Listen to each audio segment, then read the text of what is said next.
کہ زنا کی ترغیب نہ ہو، زنا کے راستے جو ہے وہ مسدود ہو جائے۔ اور زنا کے بارے میں اب دیکھیے، یہ اس دور کی انٹلیکچوئل خیانت، ڈس آنیسٹی کا سب سے بڑا معاملہ۔ جدید نفسیات کا بابا آدم مانا جاتا ہے فرائڈ، اور فرائڈ کے نزدیک انسان کے محرکات عمل میں سب سے زیادہ طاقتور، سب سے زیادہ پوٹنٹ سیکس۔ مارکس نے قرار دیا پیٹ کو معاشی ضرورت، فرائڈ نے کہا نہیں، سیکس ہے اصل محرک انسان میں۔ یہاں تک کہتا ہے ایڈیپس کمپلیکس، باپ اگر محبت بھری نگاہ سے بیٹی کو دیکھ رہا ہے تو یہ بھی سیکس ہے، اور ماں اگر بیٹے سے محبت کر رہی ہے تو یہ بھی سیکس ہے۔ انا للہ و انا الیہ۔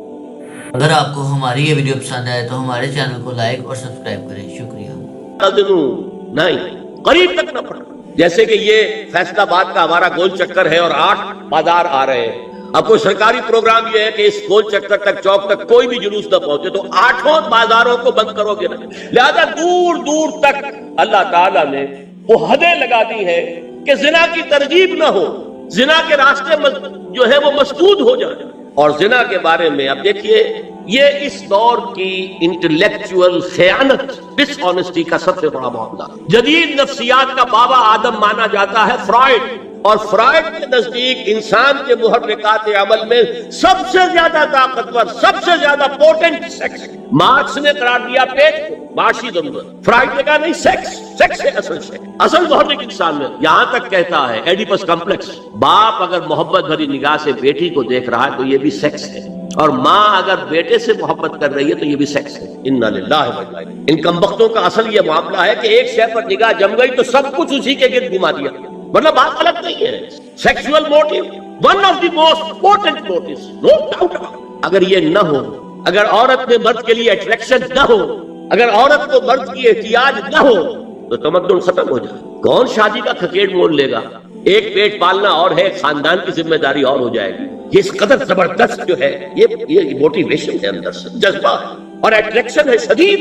اس اعتبار سے یوں سمجھیے، جتنا زوردار گھوڑا ہو اتنی ہی زوردار لگام چاہیے اگر ڈسپلن میں رکھنا چاہتے ہیں۔ لہذا اس سیکس کو ڈسپلن میں لانے کے لیے کہ قانونی تعلق ہو ایک مرد اور عورت کے درمیان، ازدواج ہو، شادی ہو جائے، یا دوسرا راستہ وہ بھی تھا جو آج کل نہیں رہا، باندھی ہو کسی کی، مل کے یمین ہو، ان کے اندر سیکسول انٹرکورس جو ہے وہ ہو، اور اس سے باہر نکل بھی نہ جائے۔ اس زنا کے بارے میں حضور نے جو، اچھا ایک تو میں آپ کو بتاؤں کہ قرآن اور حضور دونوں کس قدر حقیقت پسند ہے۔ سورہ آل عمران میں فرمایا زُيِّنَ لِلنَّاسِ حُبُّ الشَّهَوَاتِ مِنَ النِّسَاءِ وَالْبَنِينَ وَالْقَنَاطِيرِ الْمُقَنطَرَةِ مِنَ الذَّهَبِ وَالْفِضَّةِ وَالْخَيْلِ الْمُسَوَّمَةِ وَالْأَنْعَامِ وَالْحَرْثِ۔ انسان کے اندر محبت پلا دی گئی ہے، مزین کر دی گئی ہے، کن کن چیزوں کی؟ سب سے پہلے عورت، سب سے امپورٹنٹ موٹیو عورت، پھر بیٹے، پھر ڈھیروں مال، سونا چاندی، اعلیٰ گھوڑے، نشان زدہ، اور مال مویشی اور کھیتی، لیکن سب سے پہلے عورت۔ زُيِّنَ لِلنَّاسِ حُبُّ الشَّهَوَاتِ مِنَ النِّسَاءِ والبنين والقناطير المقنطرة من الذهب والفضة والخيل المسومة والأنعام والحرث۔ اسی طرح دیکھیے حضور صلی اللہ علیہ وسلم فرماتے ہیں، یہ مسند احمد میں بھی حدیث ہے اور حاکم اور بیہقی نے بھی، عن انس ابن مالک رضی اللہ تعالی عنہ قال قال رسول اللہ صلی اللہ علیہ وسلم حبب الی النساء والطیب وجعلت قرۃ عینی فی الصلاۃ۔ اس تمہاری دنیا میں سے مجھے 3 چیزیں محبوب کر دی۔ حبب الی، نمبر 1 نساء۔ کوئی جھجک کی ہے آپ نے بیان کرنے میں؟ ہم شاید یہ جملہ کہتے ہوئے جھجکیں گے، اللہ کے رسول نے حقیقت اس کا احساس کرو، بہت مضبوط موٹیو، اس میں کوئی شک نہیں، کوئی شک نہیں، کوئی شک نہیں۔ حبب الی النساء والطیب، خوشبو، وجعلت قرۃ عینی فی الصلاۃ، اور میرے آنکھوں کی ٹھنڈک نماز میں۔ اسی طرح خود قرآن میں سورہ احزاب میں جب حضور سے کہا گیا کہ اب بس جتنی شادیاں ہو چکی تھیں آپ نے کر لی ہے، اب آئندہ نہ کی، وہاں بھی صاف الفاظ آئے ہیں، اللہ کو بھی واللہ لا یستحیی من الحق، اللہ کو حق بات کہنے میں کوئی حیا یا کوئی جھجک نہیں ہے۔ وَلَوْ أَعْجَبَكَ حُسْنُهُنَّ، اے نبی چاہے عورتوں کا حسن جو ہے وہ آپ کو بھلا لگے، لیکن اب آئندہ شادی نہیں۔ یہ میں تائید کر رہا ہوں فرائض کی۔ اس گدھے نے جو آگے تک پہنچا دیا ہے معاملہ وہ ہے غلط، بنیادی بات صحیح ہے قرآن مجید کے مطابق کہ سیکس موٹیو بہت سخت ہے، بہت زوردار۔ اب زنا جو ہے اس کے لیے حضور نے جو کچھ فرمایا وہ سن لیجیے۔ عن ابن عباس قال ما رأيت شيئا اشبه باللمم مما قال ابو هريرة عن النبي صلی اللہ علیہ وسلم۔ حضور کی حدیث ہے ان اللہ كتب على ابن آدم حظه من الزنا ادرک ذلك لا محال۔ اللہ تعالیٰ نے ہر انسان کا زنا میں ایک حصہ لکھ جو اس کو پہنچ کر رہے گا۔ فزنا العین النظر، آنکھوں کا زنا ہے نامحرم عورت کو دیکھنا، یہ بھی زنا۔ اگر زنا کو روکنا ہے تو یہاں پر بھی قدغن لگے گی۔ ایک جگہ آیا ہے حدیث میں النظر سهم، یہ تیر ہے، یہ نظر جو ہے نگاہوں کے تیر۔ یہ تو آپ شاعری کے اندر بھی اور گانوں کے اندر بھی نگاہوں کے تیر سنتے ہیں کہ نہیں سنتے؟ النظر سهم، یہ تیر ہے۔ وزنا اللسان النطق یا منطق، زبان کا زنا ہے کسی عورت سے گفتگو کر کے چٹخارے لینا۔ عورت کی آواز میں بھی ایک نوچ ہے، حسن ہے۔ اللہ تعالیٰ نے اسے سراپا ایسا بنایا کہ مرد کے لیے اس کی ہر شے کے اندر اٹریکشن، اس کی آواز میں اٹریکشن ہے۔ والنفس تمنا وتشتہی، اور باقی رہ گیا نفس، وہ تمنا کرتا ہے کہ اب میں اس سے آگے بھی بڑھوں اور زنا بھی کر لوں۔ والفرد یصدق ذلک کلہ اور یکذب، لیکن یہ ہو بھی سکتا ہے نہیں بھی ہوتا، لیکن یہ زنا تو کر چکا نا۔ کان کا زنا اس نے کر لیا، آنکھ کا زنا اس نے کر لیا، زبان کا زنا اس نے کر لیا۔ ایک تو زنا کی تعریف ہے۔ ایک اور روایت ہے جو مسلم میں ہے، عن ابی ہریرہ کتب علی ابن آدم نصیبہ من الزنا مدرک ذلک لا محالہ فالعینان زناہما النظر والاذنان زناہما الاستماع واللسان زناہما الکلام والید زناہا البطش والرجل زناہا الخطأ والقلب یہوی وطنا۔ یہ زبان کا بھی زنا ہو رہا ہے، کان کا بھی زنا ہو رہا ہے، ہاتھ کا بھی ہو رہا ہے، کہیں لمس کیا ہے عورت کے جسم کو، ہاتھ ملایا ہے اور چل کر کہیں جا رہا ہے دیکھنے کے لیے، یہ پاؤں کا زنا ہو رہا ہے۔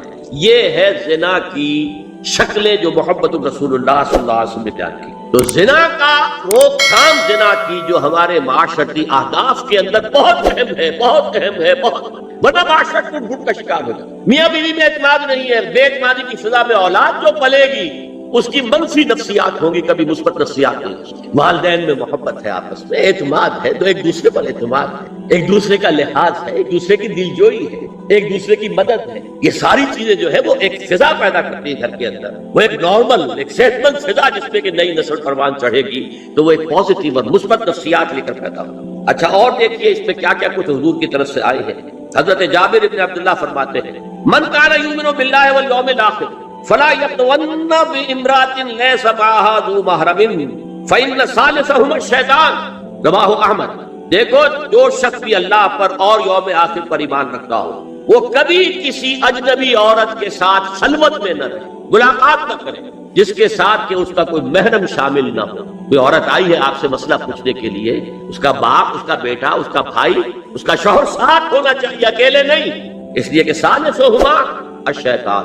جہاں یہ ایک مرد اور ایک عورت جو ایک دوسرے کے لیے نامحرم ہے جب ملیں گے تیسرا وہاں شیطان بن۔ اسی طرح حضرت ابن عباس کی روایت ہے لا یخلون رجل بامرأة الا ومعها ذو محرم ولا تسافر المرأة الا مع ذی محرم۔ کوئی مرد کسی عورت کے ساتھ خلوت میں نہ ہو، اکیلے نہ ہو، مگر یہ کہ اس عورت کے ساتھ اس کا محرم موجود ہو، اور کوئی عورت سفر نہ کرے جب تک کہ اس کے ساتھ محرم موجود نہ ہو۔ اب آئیے چھٹی بات، اسلام میں جو اصلاح کی گئی ہے مختلف میدانوں میں، اس کے دو اصول، نمبر ایک تدریج سے اصلاح ایک دم، نمبر دو اصلاح کا عمل گھر سے شروع ہو، چیریٹی بگنز ایٹ ہوم۔ اب میں مثلا مثال دے رہا ہوں، دیکھیے شراب کی حرمت کے ضمن میں 3 درجوں میں حرمت ہوئی۔ سورہ بقرہ میں فرمایا گیا یسألونک عن الخمر والمیسر قل فیہما اسم کبیر ومنافع للناس واسمہما اکبر من نفعہما۔ بات ختم۔ اے نبی آپ سے پوچھ رہے ہیں شراب اور جوئے کے بارے میں، سے کہہ دیجئے ان دونوں میں بہت بڑے گناہ کی بات ہے، اگرچہ لوگوں کے لیے کوئی نفع بھی ہے لیکن ان کا گناہ نفع سے بہت بڑھ کر اشارہ دے دیا۔ بہت سے صحابہ نے اسی آیت پر شراب نوشی ترک کر جو معلوم ہوا which way the wind is blowing، اب ہوا کا رخ کیا ہے، کہاں جا رہی ہے۔ پھر آگے سورہ نساء میں آیت آگے ولا تقربوا الصلاۃ وانتم سکارى، دیکھو اگر تم نشے کے اندر ہو شراب کے تو نماز کے قریب مت جاؤ، پتہ نہیں تم کیا کہنا شروع کر دو، تو غالب کی عشقیہ غزلی پڑھنی شروع کر دو کھڑے ہو کر، کیا پتہ۔ ایک اور مل گیا پوائنٹر، نماز جیسی شے سے روکنے والی شے جو عماد الدین ہے تو بہت بری شے ہوئی۔ بہت سے لوگوں نے اس کے بعد چھوڑ دی. پھر آخری آیت آئی یا ایھا آمنو انما الخمر والمیسر والانصاب والازلام رجس من عمل الشیطان، یہ شیطانی اعمال ہیں، گندگی کے اعمال. فاجتنبوہ لعلکم تفلحون، تو ان سے بچو، اجتناب کرو تاکہ تم فلاح پاؤ. انما یرید الشیطان ان یوقع بینکم العداوۃ والبغضاء فی الخمر والمیسر، یہ شیطان یہ چاہتا ہے کہ شراب اور جوئے کے ذریعے سے تمہارے مابین دشمنی پیدا. شراب میں آدمی لڑ پڑا، جوئے کے اندر بھی ہارتا ہارتا ہارتا آخر کھڑا ہو جاتا ہے، مار پیٹ کے اوپر تیار، ہلاک کرتا. فرمایا کہ انما یرید الشیطان ان یوقع بینکم العداوۃ والبغضاء فی الخمر والمیسر ویصدکم عن ذکر اللہ وعن الصلاۃ فہل انتم منتہون، اور باز آتے ہو کہ نہیں. یہ بڑا دھمکی کا انداز ہے. اب کچھ لوگ کیا کہتے ہیں جی یہاں پہ حرام کا لفظ تو نہیں آیا، انا للہ فہل انتم منتہون، باز آتے ہو کہ نہیں. اس سے زیادہ روکنے کا کوئی معاملہ ہو سکتا ہے. اور حدیث میں اندر رسول آ گیا ما اسکر کثیرہ فقلیلہ حرام، جو شے اگر زیادہ مقدار میں ہو اور نشہ لے آئے تو اس کی چھوٹی مقدار بھی حرام. شراب کا ایک قطرہ بھی حرام. لیکن آج کہہ رہے شراب تو حرام نہیں، تاکہ مغرب مان لے کہ ہاں یہ تو بڑے ماڈریٹ لوگ ہیں، بڑے لبرل لوگ ہیں، روشن خیال ہے، یہ کوئی دقیانوسی نہیں ہے، یہ فنڈامنٹلسٹ نہیں ہے. اسی طریقے سے یہ جو معاشرتی معاملے میں اصلاح کا دائرہ شروع ہوا ہے، اس میں ہم دیکھتے ہیں کہ ابتدا میں ازواج مطہرات سے خطاب ہے، جسے دلیل بنا لیا بعض لوگوں نے. یہ احکام تو صرف ازواج مطہرات کے لیے ہے، حالانکہ میں نے اصول پہلے بتا دی. چیریٹی بگنز ایٹ ہوم، جیسے حضور فرماتے تھے انا اول المسلمین، دیکھو میں تمہیں اسلام کی دعوت دے رہا ہوں، سب سے پہلا مسلمان میں خود ہوں. انا اول المومنین، میں تمہیں ایمان کی دعوت دے رہا ہوں، پہلا مومن میں ہوں.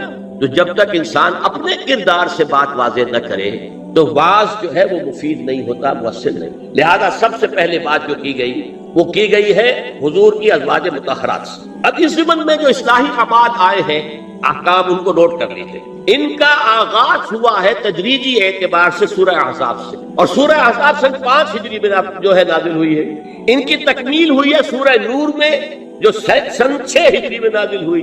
اور ایک بہت خوبصورت بات کہی، یہ مولانا امیر حسن اصلاحی نے مجھے بتایا کہ ان کے استاد حمید الدین فراہی نے یہ کہا کہ سورہ احزاب میں گھر سے باہر کے پردے کا بیان ہے اور سورہ نور میں گھر کے اندر کے پردے کا بیان. تو اصلاحی صاحب کہتے تھے کہ اس جملے نے میری آنکھیں کھول دی اور قرآن مجید روشن ہو گیا. ورنہ اگر یہ بات سامنے نہ ہو تو آدمی اٹکتا ہے، جگہ جگہ پر اشکالات پیدا ہو. دیکھیے سورہ احزاب میں کیا کیا گیا. نمبر 1، پہلے خطاب ازواج مطہرات سے، بعد میں عام کر دیا. نمبر 2، بتایا گیا کہ عورت کا اصل کردار کیا ہے، اس کی اصل جگہ کیا ہے، گھر. نمبر 3، استیزان کے حکم کا آغاز ہو گیا کہ گھروں میں اجازت لیے بغیر داخل نہ ہو. لیکن یہاں بھی صرف نبی کے گھر کی بات ہوئی ہے، عام نہیں. پھر محرموں کی ایک چھوٹی فہرست ہے جو سورہ احزاب میں آ گئی ہے، اور گھر سے باہر کے پردے کا حکم آ گیا. یہ سورہ احزاب. سورہ نور میں استیزان اب عام کر دیا، کسی بھی گھر میں داخل مت ہو جب تک اذن نہ دے. یہ دیکھیے تدریج، پہلے حضور کے گھروں میں داخل نہ ہو، اب کسی بھی گھر میں داخل نہیں ہو سکتا بغیر استیزان کے. اور احادیث مبارکہ میں اتنی سختی آئی ہے، میں بعد میں آپ کو بتاؤں گا. دوسرے یہ کہ گھر کے اندر پردہ، جو محرموں سے پردہ. محرم کون ہوتا ہے یہ سمجھ لیجئے. محرم وہ ہے جس سے کبھی بھی کسی شکل میں کسی حالت میں شادی نہ ہو سکے. اب ایک آدمی جو ہے اس کے گھر میں فرض کیجئے کہ ایک بہن ہے، تو اس بہن کی دوسری بہن سے وہ شادی نہیں کر سکتا. اگر وہ بیوی مر گئی تو کر سکتا ہے کہ نہیں؟ اس لیے وہ محرم نہیں ہے، نہ محرم. سالی نہ محرم، آپ کا بھائی ہے، اس کی بیوی ہے، بھابھی ہے آپ کی، آپ دیور ہیں، بھابھی سے شادی تو نہیں کر سکتے. لیکن اگر بھائی کا انتقال ہو جاتا آپ شادی کر سکتے. تو شادی ہو سکتی ہے تو وہ محرم نہیں ہوا، وہ نہ محرم. محرم صرف وہی ہے جس سے کبھی کسی حال میں شادی کا امکان ہو. اس کی ابتدائی فہرست جو ہے سورہ احزاب میں ہے، تفصیلی فہرست جو ہے وہ سورہ نور میں ہے. اب دیکھیے گھر کے اندر بیٹھنے سے متعلق کیا بات کہی گئی. بزار اور ترمذی میں حضرت عبداللہ ابن مسعود سے نبی ایک صلی یہ ارشاد نقل ہوا ہے، ان المرأۃ عورۃ، عورت چھپا کر رکھنے کی. ہمارے ایک نوجوان ساتھی نے ایک دفعہ مضمون لکھا تھا بڑا پیارا. انہوں نے کہا کہ قرآن مجید میں جو اشارات ہیں، حور مقصورات فی الخیام، وہ حوریں جو ہوں گی وہ خیموں کے اندر ہوں، وہیں رہیں گی. قصر کہتے ہیں روک دینے کو، باہر نہیں نکلتی. مقصورات فی الخیام، حوروں کا کانہن لؤلؤ مکنون، ایسے ہوں گے کہ جیسے کہ موتی جسے چھپا کر رکھا ہے. عورت چھپا کر رکھنے کی شے ہے. المرأۃ کلھا عورۃ، عورت کہتے ہیں اس کو ہے جسے چھپا کر رکھا جائے. ان المرأۃ عورت فاذا خرجت، جب وہ گھر سے نکلتی ہے استشرفت شیطان، اب شیطان جو ہے اس کو طاق میں رکھتا. واقرب ما تکون فی روحۃ ربھا وہی فی قعر بیتھا، وہ اپنے رب کی رحمت سے قریب ترین ہوتی ہے جبکہ اپنے گھر کے بھی کسی اندرونی حصے میں. صحن میں ہوگی تو شاید ادھر ادھر کے کوٹھوں سے نظر پڑ جائے. اسی لیے فرمایا مردوں کے لیے مسجد میں نماز افضل 28 سنت، اور عورت کے لیے گھر کی نماز مسجد سے افضل، گھر کے صحن کی مسجد سے افضل، دالان کی صحن سے افضل، کمرے میں اس سے افضل، اور کمرے کی کوئی بغلی کوٹھڑی ہے تو اس میں سب سے افضل. یہ احادیث نبی اکرم صلی اللہ علیہ وسلم. مزاج ہے نا، اس سے بن رہا ہے، ایک معاشرت وجود میں آ رہی ہے. یہ ساری چیزیں کیوں آ رہی ہیں؟ اور سنیے، عبداللہ ابن احمد ابن حنبل نے زوائد الزہد میں اور ابن ابی شیبہ نے، ابن سعد نے اپنی کتابوں میں مسروق کی روایت نقل کی ہے کہ حضرت عائشہ جب تلاوت قرآن کرتے ہوئے اس آیت پر پہنچتی تھی وَقَرْنَ فِي بُيُوتِكُنَّ، تو بے اختیار رو پڑتی. قرآن کہتا ہے اپنے گھروں میں رہو. حضرت عائشہ نے شہادت عثمان کے بعد باہر نکل کر لشکر کی قیادت، پھر ساری عمر افسوس رہا کہ میں نے غلط کہا. دیکھیے کیا معاملہ تھا. حضرت علی رضی اللہ تعالیٰ سے جنگ کی، 10,000 آدمی ایک رات میں مرے، لیکن حضرت علی کا کردار کیا تھا؟ یہ نہیں کہ اب عائشہ شکست ہو گئی ہے تو لوڈی بنا لو. انا للہ و انا الیہ. اتنا احترام کیا ہے، مدینے کی چند عورتوں کو ساتھ دے کر بڑے احترام سے مدینے پہنچا دیا، وہاں کی عورتوں، کوفے کی عورتوں کو ساتھ دے کر، اور صرف یہ کہا کہ آپ کی یہ ذمہ داری، آپ نے یہ ذمہ داری خام کھا، صرف اور کچھ کوئی بلا. حافظ ابو بکر بزار حضرت انس سے روایت کرتے ہیں کہ عورتوں نے حضور سے عرض کیا کہ ساری فضیلت تو مرد لوٹ کے لے گئے، وہ جہاد کرتے ہیں، خدا کی راہ میں بڑے بڑے کام کرتے ہیں، ہم کیا عمل کریں کہ ہمیں بھی مجاہدین کے برابر اجر مل سکے؟ جواب میں آپ نے فرمایا من قعدت منکن فی بیتہا فإنہا تدرک عمل المجاہدین، تم میں سے جو شخص اپنے گھر میں بیٹھی رہے گی وہ مجاہدین کا اجر حاصل کرے. یہ ایک ہوا کا رخ ہے بتایا جا رہا، یہ نظام ہے جس کو اس شکل میں دیا جا رہا. اب میں چاہتا ہوں سورہ احزاب کی جو آیات ہیں ان کے حوالے سے کچھ باتیں جو حکمت دین کی ہیں اور بہت اہم ہے وہ آپ کے سامنے آ جائیں. دیکھیے میں نے سب سے پہلے آیت پڑھی تھی لَقَدْ كَانَ لَكُمْ فِي رَسُولِ اللَّهِ أُسْوَةٌ حَسَنَةٌ. اے مسلمانوں تمہارے لیے اللہ کے رسول کی زندگی میں ایک بہترین نمونہ ہے، اسوہ حسنہ. ایک بات اس میں غور طلب ہے، مردوں کے لیے تو اسوہ کامل ہے. مرد اگر سپہ سالار ہے تو اسوہ موجود ہے حضور کا، مرد اگر صدر ریاست ہے، خلیفہ ہے تو اسوہ موجود ہے رسول کا، کوئی قاضی القضات ہے تو اسوہ موجود ہے رسول کا، کوئی کسی مسجد میں خطیب ہے، امام ہے تو اسوہ موجود، باپ کی حیثیت سے اسوہ موجود ہے، شوہر کی حیثیت سے اسوہ موجود ہے کہ مردوں کی کوئی حیثیت ایسی نہیں جس کے لیے اسوہ حضور کی زندگی میں نہ ہو. لیکن ایک خلا ہے، عورت کی جسمانی زندگی کے لیے تو حضور کی زندگی میں کوئی اسوہ نہیں ہو سکتا، حضور مرد ہے. یہ ہے فلسفہ، یہ ہے حکمت کہ جس صورت میں یہ آیت آئی لقد کان لکم فی رسول اللہ اسوۃ حسنۃ لمن کان یرجو اللہ والیوم الآخر وذکر اللہ کثیرا. اے لوگو، اے مسلمانوں، تمہارے لیے اللہ کے رسول کی زندگی میں ایک اسوہ کامل ہے، عمدہ اسوہ ہے ہر اس شخص کے لیے جو اللہ کا امیدوار ہے اور یوم آخر کو بھی مانتا ہے اور اللہ کا ذکر کرتا ہے کثرت سے. اب اس کا اس خلا کو پر کیسے کیا؟ حضور کی ازواج کو بنایا گیا اسوہ خواتین. اور یہی ایک بہت سی اور بھی حکمتیں ہوں گی. ایک حکمت یہی تعدد ہے ازدواج میں، اور حضرت عائشہ کی اتنی کم عمر میں شادی کرنے میں ہے کہ دیر تک وہ امت کو پڑھاتی رہی، شوہر اور بیوی کے درمیان خالص پرائیویٹ معاملات کے اندر بھی ہدایت دیتی رہی. آخر وہ بھی انسان کی ضرورت ہے کہ نہیں؟ آپ کو معلوم ہے ایک مرتبہ بعض صحابہ نے آ کر کہا حضور یہ یہودی جو ہے ہم پر طنز کرتے ہیں کہ تمہارے نبی تمہیں بڑی چھوٹی چھوٹی باتوں کا حکم دیتے ہیں. آپ نے فرمایا کہ ہاں، ہمارے نبی نے تو ہمیں استنجا کرنا بھی سکھایا. بجائے کسی کمپلیکس کے انفیریورٹی کے سپیریورٹی کی بات کرو. استنجا ضروری شے نہیں، گندگی سے نجات پانا ضروری شے نہیں، طہارت ضروری شے نہیں. ہمارے نبی نے تو استنجا کرنا بھی سکھایا. تو تعلق زن و شوق کون بتائے گا؟ حضور بتائیں گے کہ ازواج کو ضرورت ہوتی ہے. بڑا مسئلہ ہے، روزے میں کہاں تک جا سکتا ہے انسان؟ آخر کون بتائے گا؟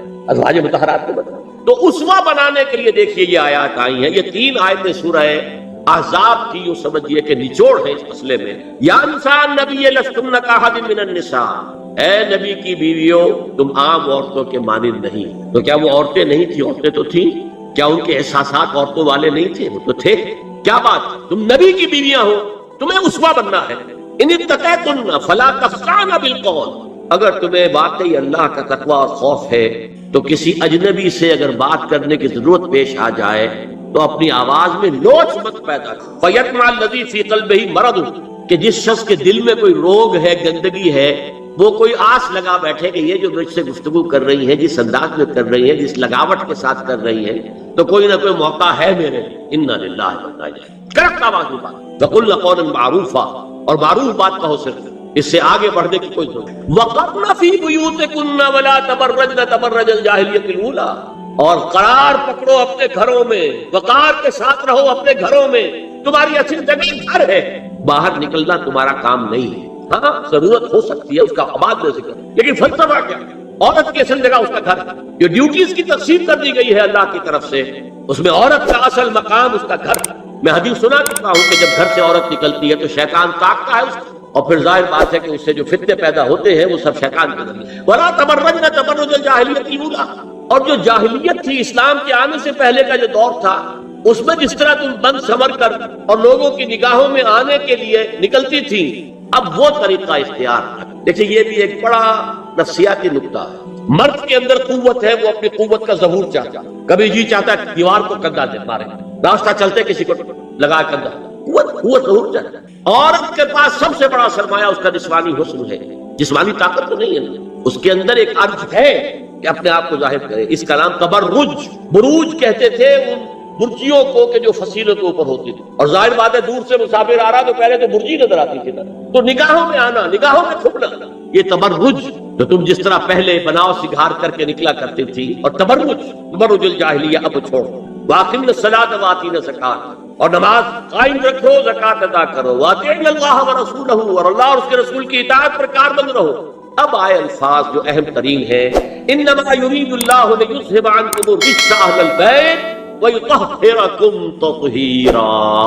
اے نبی کے گھر والیو، اللہ یہ چاہتا ہے کہ تم سے ہر طرح کی برائی، ہر طرح کی ناپاکی کو دور کر دے اور تمہیں پاک کر دے۔ پاک کرنا کر، خوب خوب خوب خوب، تطہیرا، یطہرکم تطہیرا۔ کیوں؟ تمہیں نمونہ بننا ہے، تمہیں اسوہ بننا ہے۔ یہ الفاظ اصل میں آئے ہیں قرآن مجید میں ازواج مطہرات کے بارے میں، سارا جملہ چل رہا ہے یا نساء النبی سے۔ ہمارے کچھ دوستوں نے اسو کہا ہے کہ اہل بیت سے مراد حضرت علی، حضرت فاطمہ، حضرات حسنین ہیں۔ وہ بھی حضور نے فرمایا، میں نے ایک ٹی وی مذاکرے کے اندر بھی جب کچھ حضرات کہہ رہے تھے کہ اہل بیت تو اصل میں وہ ہے، میں نے کہا نہیں، اصل میں بیویاں، لیکن وہ بھی اہل بیت۔ حضور نے ایک چادر میں جب سمیٹا سب کو، تو یہ بھی اللہ کہا اہل بیت، یہ بھی میرے اہل بیت ہیں۔ سلمان منا اہل البیت، سلمان بھی ہمارے اہل بیت میں سے، جو جتنا قریب ہوا۔ لیکن قرآن میں یہ لفظ آتا ہے صرف بیویوں کی، ازواج کی۔ حضرت ابراہیم کے پاس جب فرشتے آئے تھے حضرت اسحاق کی ولادت کی خبر دینے کے لیے، تو جب حضرت سارہ نے سنا تو وہ آئیں، اپنے 72 بار کی ہوئی اپنے پیشانی پر، آلد وانا عجوز وہذا بالی شیخ، کیا میں جنوں گی اب جبکہ میں بوڑھی پھوس ہو گئی ہوں اور میرا یہ شوہر جو ہے یہ بھی بوڑھا پھوس ہے۔ 100 برس کی عمر تھی حضرت ابراہیم علیہ السلام، اور کتنی ہوگی اس کے آس پاس ہی ہوگی، 90-95 حضرت سارہ ہوگی۔ اس کو فرشتوں نے کہا تھا کہ کیا آپ اللہ کی رحمت سے مایوس ہو گئی؟ السلام علیکم وبرکاتہ اہل البیت، اے نبی کے گھر والی، اے نبی کے گھر والوں، تم پر اللہ کی سلامتی ہو رحمت۔ تو اہل بیت کا لفظ قرآن میں 2 جگہ آیا ہے، یا حضرت سارہ کے لیے، حضرت ابراہیم کی زوجہ، اور یا نساء النبی۔ تمہیں تو پاک کرنا ہے، پوری طرح پاک کرنا ہے، پوری طرح پاک کرنا ہے، تاکہ تم اسوہ بن جاؤ۔ جو خلا ہے اسوہ محمدی میں صلی اللہ علیہ وسلم، وہ تمہارے ذریعے پورا کرنا ہے۔ اگر آپ کو ہماری یہ ویڈیو پسند آئے تو ہمارے چینل کو لائک اور سبسکرائب کریں۔ شکریہ۔